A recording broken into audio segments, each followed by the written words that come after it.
এটা আমি বলব তার স্টাইল। এটা তার স্টাইল এবং এটা অপচয় নাও হতে পারে। সে হয়তো সেই পোশাকটা পরলো, পরার পর সেটা সে সেল করে দিল বা কাউকে দান করে দিল বা রেখে দিল তার সন্তান বা অন্য কেউ পরবে। তো আমার মনে হয় এটা তার স্টাইল।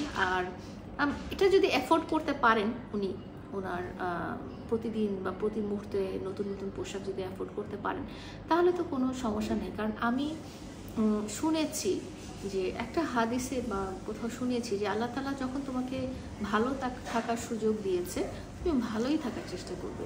তোমার পোশাক আশাক যেন সুন্দর হয়। আপনারা দেখবেন যে যখন নামাজ পড়তে যায়, সুন্দর পরিষ্কার পাঞ্জাবি বা পরিষ্কার আলখাল্লা পরে যায় বা পরিষ্কার টুপি পরে যায় এবং আতর দিয়ে যায়। মানে ওইটা একটা কি বলবো, সেটাও সেই ক্ষেত্রে ইভেন নামাজ পড়ার ক্ষেত্রেও কিন্তু লোকজন যাতে পরিষ্কার জামা কাপড় পরে সেই নির্দেশনা আল্লাহ দিয়েছে।